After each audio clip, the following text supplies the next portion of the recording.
Pre-season has started. Pre-season has started.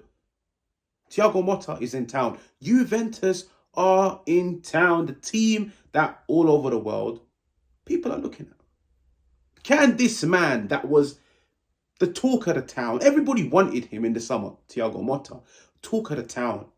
His Bologna team were the talk of the season last year in Serie A. The smooth, silky, entertaining football that they were playing last year. Football that attracted plaudits from all over the world. But the question is, can this man, Thiago Motta, transform this Juventus team? Can he replicate what we saw him do with Bologna with Juventus? Now, before we dive into it, first, we need to just look at this man, Thiago Motta's principles of football, because every single manager has their own principles that they live and die by. When it comes to Thiago Motta, number one, ball appreciation, football appreciation, which self-explanatory. It just means he wants you to appreciate the football, to want the football. If you appreciate something and you want it, you begin to value it. He wants you to appreciate the football. Number two, if you appreciate it and you value it and you want it, which means we will retain the ball, I want you to be confident on the ball. How many times have you seen teams and players, they have the ball, the end of the game, 60, 75% possession, but they've scored 0 goals? Be confident. Be brave. Take the game to the opposition. Do something with the ball. Now, when you look at number one and when you look at number two, it's pretty obvious what number three will be, which is I value the football. I appreciate the football. I want to play with the football. But when I lose the football, I'm going to get back what's mine. Get back what's yours. That's where he talks about pressing. So when you look at all three of his principles, they talk about ball retention, they talk about being brave, being confident, and the last one, pressing. If you lose the ball, you better press and get it back. Now, the other thing that was talk of the town, bro, it was talk of the country, okay? It was a dimension of play that nobody's ever heard of. We were hearing, everybody's familiar with 3-2-5, 2-3-5, 3-1-6, 4-4-2. Thiago Motta came into town and we started to hear things like the 2-7-2, the famous 2-7-2. Now, let me just break down to you guys how it's set up on the pitch. You see on the screen, we're talking the goalkeeper and the centre half. And then it's a whole row of 7. Do you know what that means? It means we're going to war. This is Sparta. Okay, that was me getting excited.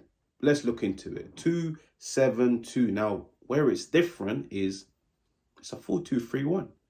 It's a 4-2-3-1, but the pitch is split into vertical zones. Okay, the pitch is split into vertical zones. Left-hand side, you've got 2, which are the left back and the left winger. Now, in the centre, that's where the magic happens. You've got 7 players. Now, those 7 players, they comprise of the 2 centre halves, the 2 double pivot players, the roaming attacking player, and the number 9. And the goalkeeper. That's 7. So we're talking 1-2-2-1-1. That's 7. Right-hand side, similar to the left-hand side. The right back and the right winger. That's where this 2-7-2 comes into play. But on the pitch, it's a 4-2-3-1. Now, what is the beauty of this 2-7-2? What are the benefits of it? And why, in my opinion, is it a trap? Because it is a trap. And a lot of teams fell for the trap last year. Now, if we were just to look at the benefits of the 2-7-2 and why, if Thiago Motta was to bring this to Juventus, Juventus might be the best in Italy. Overloads. So, like I said, the centre of the field in the first, second, and third phase, we're talking 7 players. Now, it's all about overload. It's all about having players in close proximity. That way, it's easier to play football because you're close to one another. Most importantly, it's easier. Principle, get back what's yours. Because now you're close. You're close to one another. So when your teammate loses the ball, you guys are all close. You guys can close down the space. You guys can compress 1, 2, 3 man at the same time, rather than having to cover ground in order to get back into place. Benefits are overloads. Second benefit is the passing angles. Like I said, the players are close to one another. There's passing angles.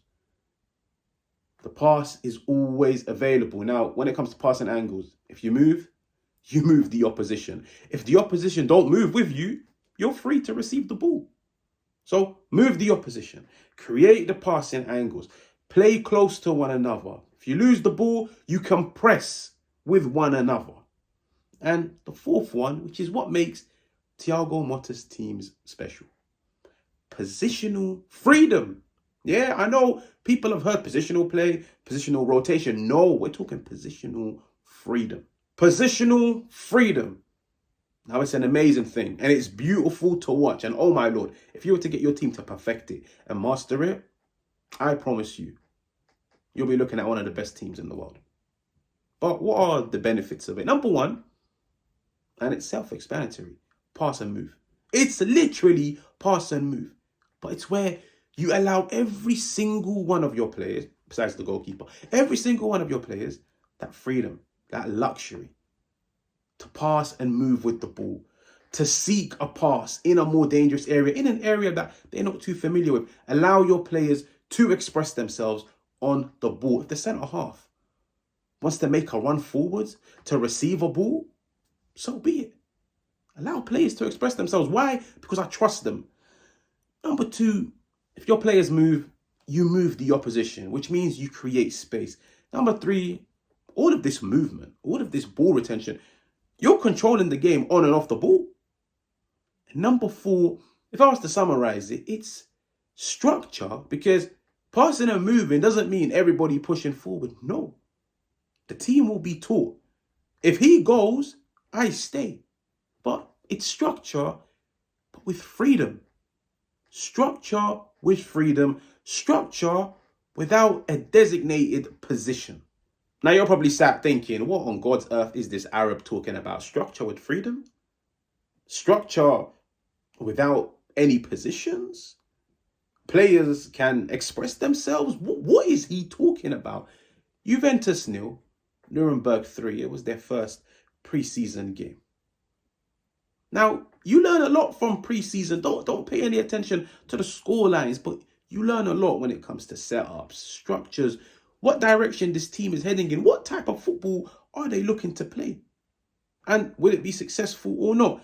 I came across 3 examples which reminded me of Thiago Motta's Bologna. Let's look at number 1. Now, Facundo Gonzalez, that is a centre-half for Juventus. Look at his body. Now look at the left backs.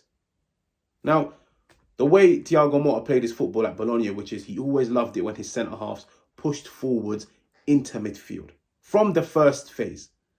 Now look at Gonzalez making that push forwards. And now look at the left back, Rui, tucking in.